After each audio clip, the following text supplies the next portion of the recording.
Bonjour, ça fait longtemps que j'avais pas fait une petite vidéo. J'avais envie aujourd'hui de vous parler complexité, organisation, auto-organisation. Euh, je vais surtout ouvrir des pistes aujourd'hui et je ferai une autre vidéo pour vous proposer d'autres choses. Mais voilà, j'avais envie déjà de commencer par un prélude sur la complexité. C'est Edgar Morin qui en parle très bien. Je vous invite à lire ce qu'il a écrit sur le sujet de la complexité. Il y a quelque chose qui m'intéressait beaucoup dans ce qu'il disait en exemple, c'est ce qu'on trouve aussi en systémie, hein, c'est typiquement une voiture n'est pas la somme de toutes les pièces, mais bien plus que juste la somme de toutes les pièces. Et en même temps, vous pouvez faire toutes les pièces à un niveau de perfection très élevé, d'accord, vraiment vous essayez d'atteindre quelque chose de une gravure au micron, etc., etc. C'est pas parce que chaque pièce est parfaite que le moteur en lui-même aura un fonctionnement parfait. D'accord. Ce sont des choses qui sont différentes et qui présument d'une forme de complexité et donc de chaos engendré autour de ça, en fait. Euh, je trouvais ça intéressant de se dire, tiens, on peut mettre ça au niveau de l'organisation euh, et se dire, bah, tiens, on peut essayer de créer au maximum des gens parfaits, des équipes parfaites, mais est-ce que globalement ça va tenir sur le terme? Est-ce qu'on a une garantie que toute cette perfection génère une organisation parfaite, un mode de fonctionnement parfait, etc. La réponse est un peu dans la question, hein, vous doutez où je veux en venir. Euh, et du coup, est-ce que c'est pas un effort euh, trop important d'essayer de se concentrer sur rendre les choses parfaites? Voilà. Euh, je pense que l'une des réponses autour de l'agilité, notamment, c'est de dire il faut être adaptable parce que on ne peut pas présumer de l'avenir. Et il va y avoir un certain nombre de choses qui vont arriver et qui vont bousculer en fait l'ordre parfait. Et du coup, ce qu'on a pu créer à un moment donné de parfait, crée une forme de rigidité et qui ne peut pas absorber les chocs en fait, hein. Et donc du coup, vous allez avoir une forme de dislocation, et en tout cas de la perturbation qui va créer quelque chose de chaotique dans votre système.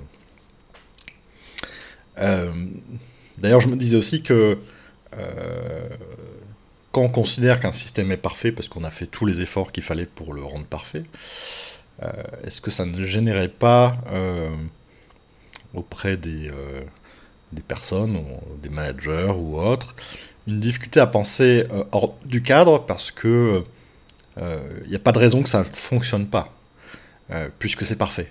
On a tout bien pensé, tout bien imaginé, et du coup, pourquoi ça ne fonctionnerait pas, hein, puisque tout ça a été pensé, euh, soit par des gens très intelligents, des consultants extérieurs, etc., ou par le board, etc.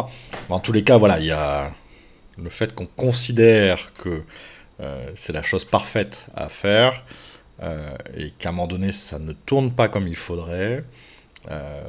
Est-ce qu'il n'y a pas un biais de réflexion en se disant mais pourquoi ça ne fonctionne pas alors que le système est parfait?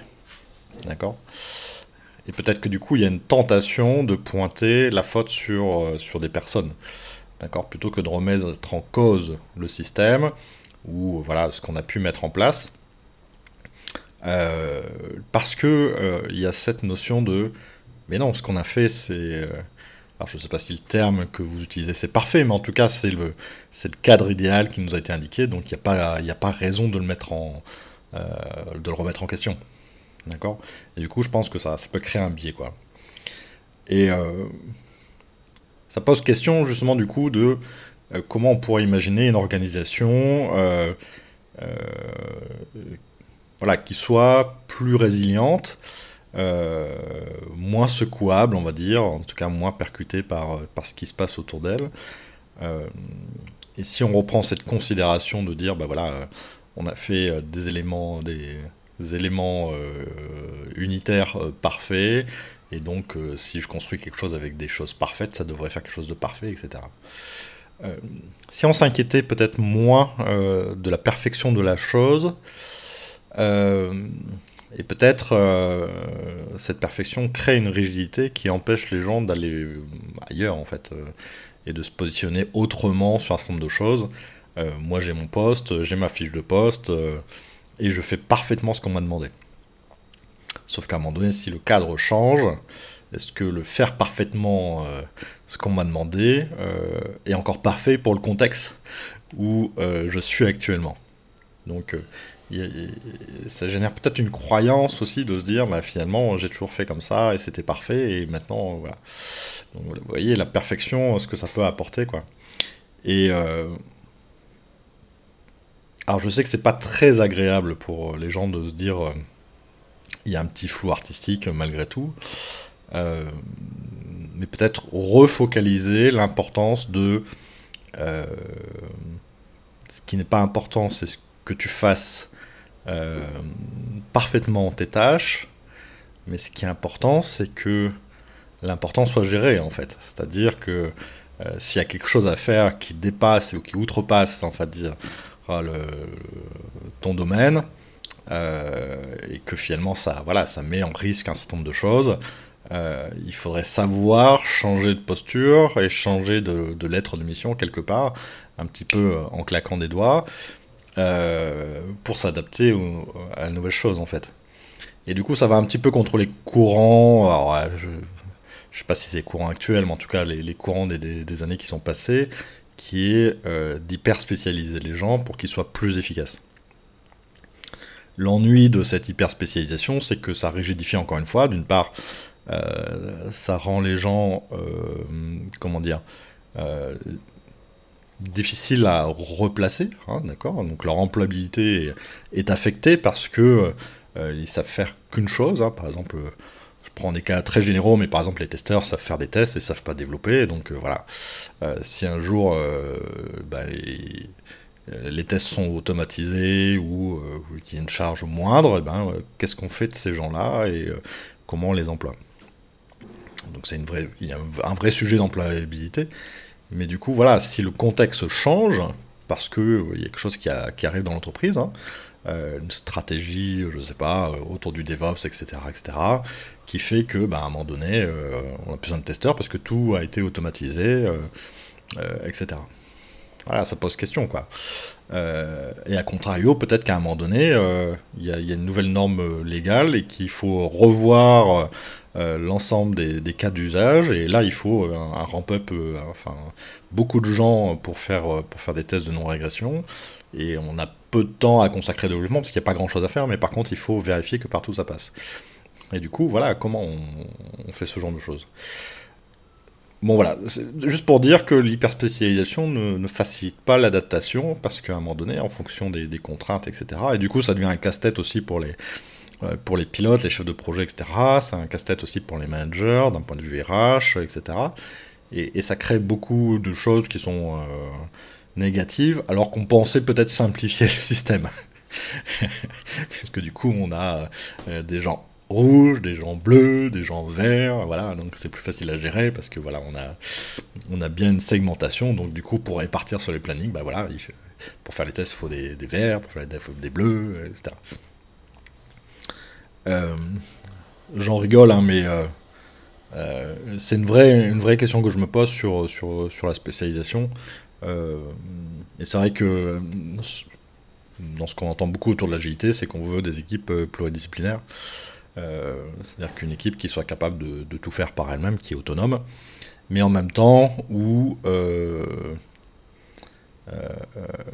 il y a une forme de faire grandir les gens pour qu'ils connaissent un petit peu chacun des autres domaines, justement pour voilà, pouvoir prêter main forte dans différentes circonstances pour que il n'y ait pas cet effet un tunnel de ben, effectivement quand il y a des pics de charge et ben, c'est au détriment de la valeur produit parce que ben, on n'a que deux développeurs donc de toute façon on peut produire qu'avec quatre mains, etc., etc. Mais c'est vrai que pour des personnes c'est plus facile d'imaginer que chaque chose est à sa place, chaque personne a son rôle, et c'est aussi plus facile de centrer quelqu'un sur une compétence, hein, ça se raccorde au référentiel métier. Et du coup, d'un point de vue de valorisation, c'est plus simple aussi, parce qu'effectivement, on est junior, on est senior, on est expert, etc., dans un domaine de compétences. Alors que si on est multi-compétences, et qu'on est moyen en tout, mais qu'on est adaptable à tout contexte, comment je valorise une personne par rapport à quelqu'un qui est expert dans un domaine, par exemple. Et c'est vrai qu'aujourd'hui, on a tendance plutôt à valoriser le spécialiste, d'accord, qui fait que on peut avoir des vagues de spécialistes, mais éventuellement on ne saura pas s'adapter au contexte, d'accord.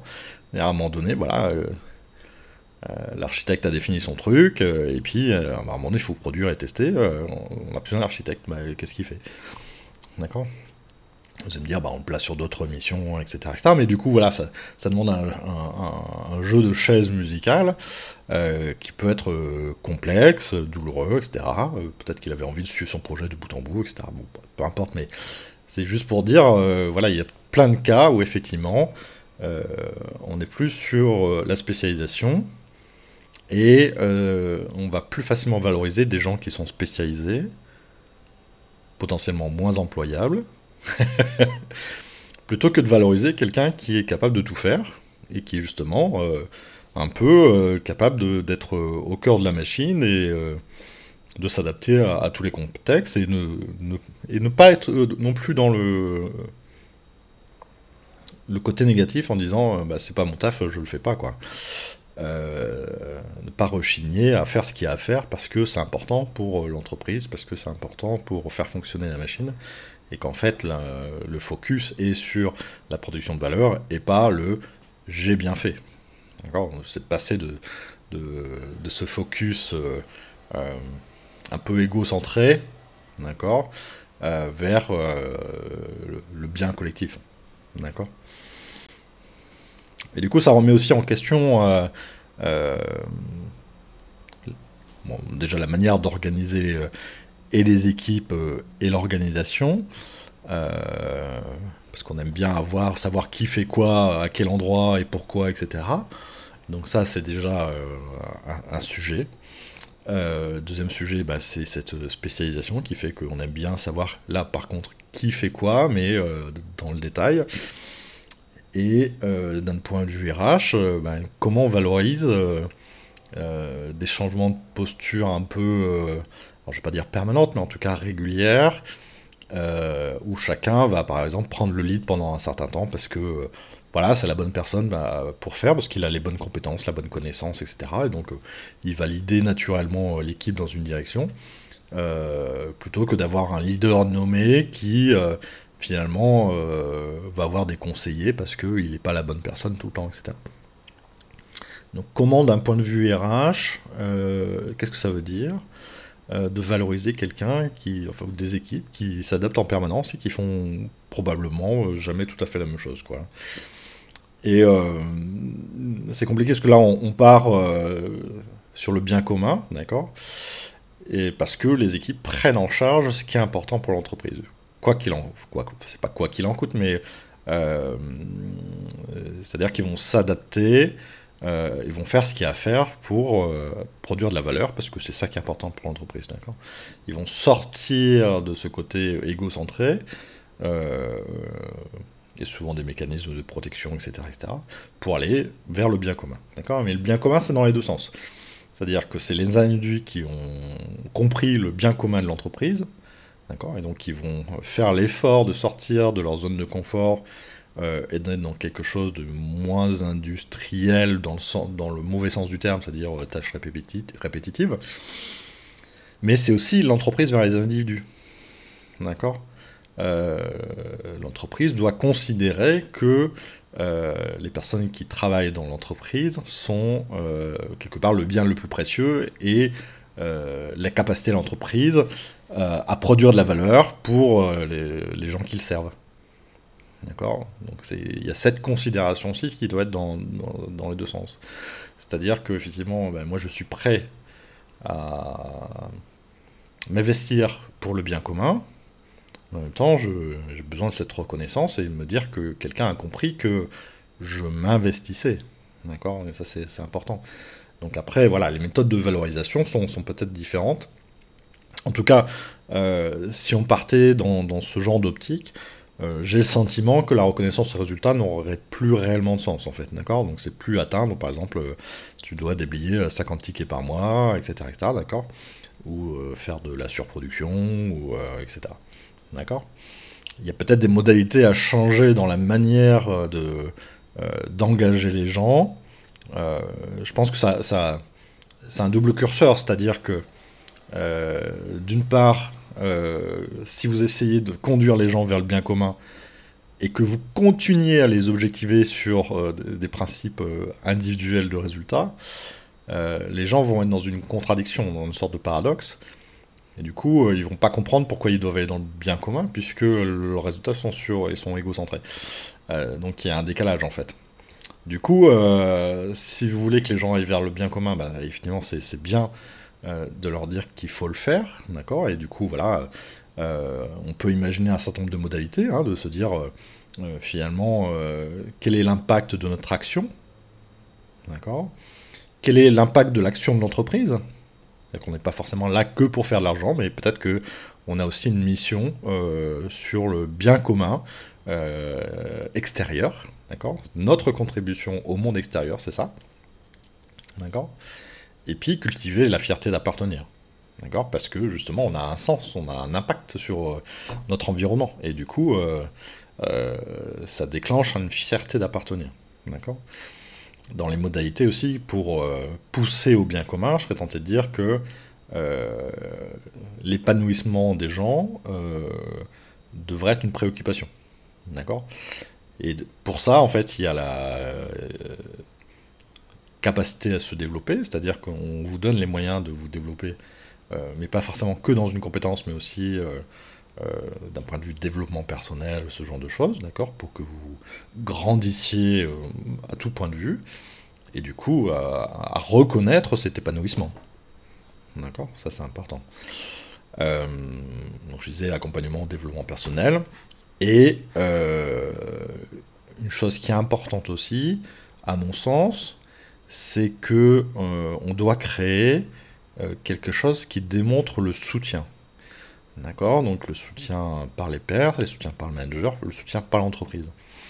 Euh, ça a l'air idiot comme ça, mais euh, c'est important que dans les moments difficiles, on sache qu'on est soutenu.